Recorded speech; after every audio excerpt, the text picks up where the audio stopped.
tubalamusizza abeeyo abaami n'abakyala abavubuka n'abatennyo. Gano ge mawulire gaffe ku ngoma nga gakusomerwa Survivor ne Lady Slake. Tuula, palira, wuliriza, nyumirwa amawulire.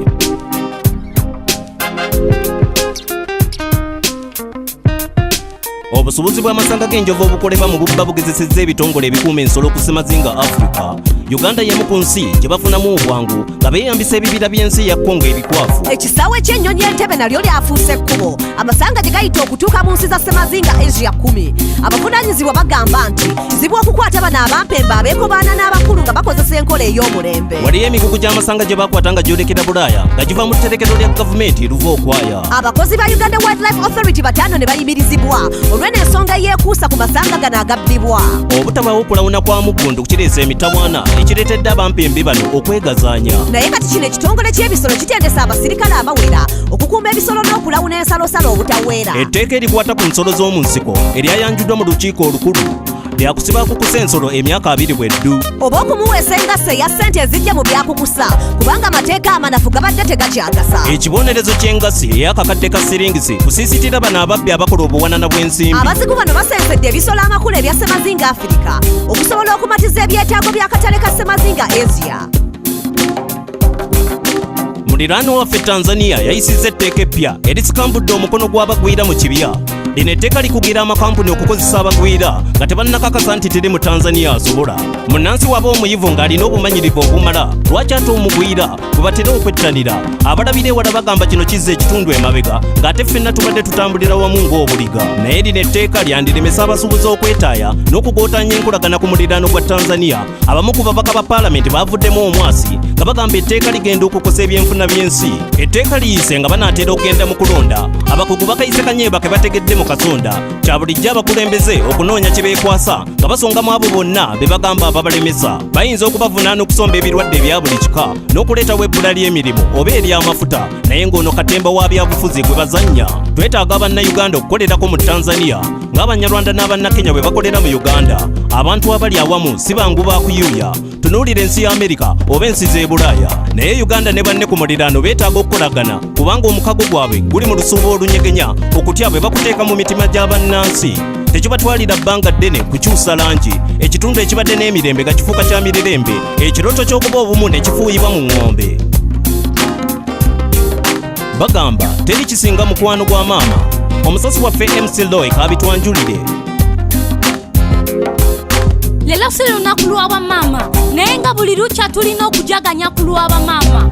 Wiiki eyakagwa waliwo maama yakuzibwa mu Egypt bamuyise Ideal Mom. Olugele lwe lwanjawulo ddala.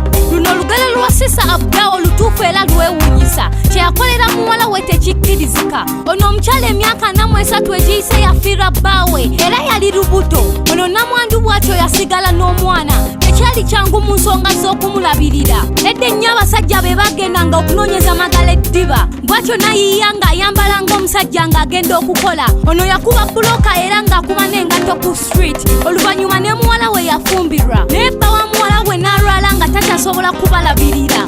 Bw'atyo nakyala n'addamu okwambala ng'omusajja okunoonyeza amagala eddiba. Okusobola okulabirira muwala we ne bba wa muwala we yayambalanga jiribabu n'ekitambaala ekyeru ku mutwe nga kwotadde n'engato z'ekisajja ezimutuukira ddala okumakinga. Yagamba yalina okulonda ku kusabiriza, okukuba engatto n'okukuba buloka. Kakano Egypt ekyuse si yeri eyedde nnyo. Bwe tutta ku nsonga z'obwenkanya okuwa omukyala Sisa Abdul omudaalirira ddala ery'okweyongera mu maaso. Sigadde nze MC Loy nga mbaweereza ku Newsbeat. Weebale nnyo MC Loy okugatutuusaako. Afirika kati eri wakati w'omusono gwa tekinologiya w'amasimu. Abantu 5 ku buli 10 balina amasimu g'omu ngalo.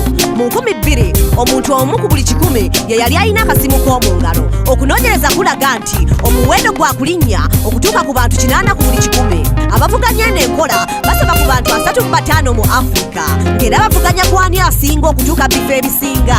Abantu akakadde kamu mu Uganda balina amasimu. Abantu bakizudde nti essimu tekola gwa kuba gwokana ku receivinga naye ekola n'ebirala nkuyanja. Olwaleero tutunuulidde tekinologiya w'amasimu nga wayambye okutambuza ebyobulamu. Aba Living Good Health Entrepreneurs balina be bayise ba micro entrepreneurs bakyala mu buli maka era bagenda mulyango ku mulyango nga basomesa ebyobulamu era babaguza ebikozesebwa ku byobulamu ku bbeeyi entono ddala ng'okujjanjaba omusujja gw'ensiri ebisengejja amazzi awamu n'empekeza ebiwuka.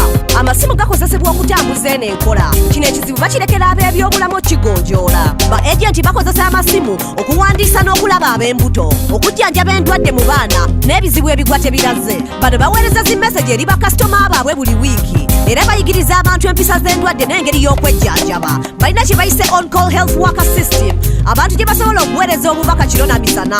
Tekinologiya babututte ku ddaala erya waggulu ddala mu kuyamba obulamu bwaffe okuba obulungi. Ago ge gabadde amawulire gaffe ku ngoma n'olulala tuula olindirira amawulire amalala agookya. Sigadde nze Survivor ne Ladies Like. Gano ge mawulire ku ngoma.